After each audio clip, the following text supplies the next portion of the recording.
service tray standards. Without trays, life would be far more complicated for you and your service colleagues. Trays allow us to carry lots of items at the same time, which saves time and energy, as well as making us look elegant, professional, and smart. They also allow us to touch glasses as little as possible, thereby not leaving fingerprints on the glass. It also allows us not to increase the temperature of the drink with our hands, which is also more hygienic and in line with our excellent standards of service. So in this lesson, we're going to be taking a look at preparing a tray, carrying a tray, and serving and clearing drinks from a tray. Let's start with preparing a tray. Before you can make use of a tray, you need to know how to prepare it correctly. The very first thing that you need to do when preparing your tray is cleaning it. Not only are the dirty trays bad for you and your guests' health, but it also looks completely unappealing. Guests may be able to see both the top and the bottom of the tray when sitting or walking, so make sure that the tray is completely spotless.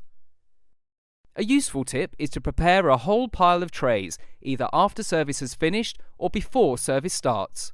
This way, whenever anybody needs a tray, they can quickly and easily get one without having to prepare it. Next, let's look at carrying a tray. Carrying a tray is a fundamental skill to master because you will be using a tray every time you need to leave the bar to take drinks to a table. You need to position your arm in a way that uses your bicep properly and allows you to keep your eye on the tray at all times.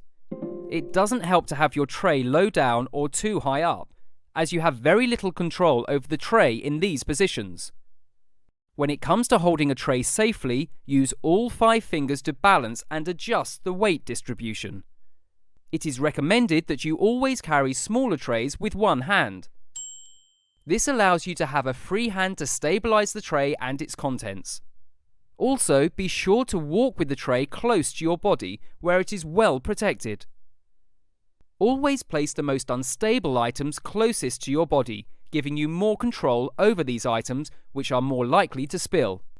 This way, if you do spill or get knocked, the drinks will spill towards you and not over a guest.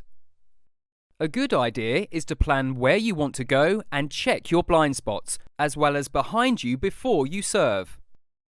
Being cautious with this kind of concentration will help to prevent disasters from happening. A golden rule, no matter the size of the tray, is never to hold your tray over the head of your guest. The guest may stand up unexpectedly and knock over your tray and as a result get hurt or spilt on. Finally, let's look at serving and clearing drinks from a tray. When placing items on a tray for balance and perfect weight distribution, always place the heaviest items in the center of the tray or closest to you. This way, you can remove heavier items without changing the weight distribution of the tray. Imagine if you put a full beer on the left-hand side of a tray. When you remove it, you will change the way the tray is weighted completely and things could go flying. When removing items from a tray, always remember to remove the lighter items off the tray first and the heaviest items last. This is because the heaviest item anchors the tray and gives you a point of balance. For example, the cups and saucers, sugar selection and milk jug are to be removed first and the teapot is removed last, remembering how the weight and balance of the tray will change once the heaviest item has been removed. When clearing an item from a table, always make sure that you have asked the guest whether you may remove the item before taking it. Remember to use an open palm and not to point at the item.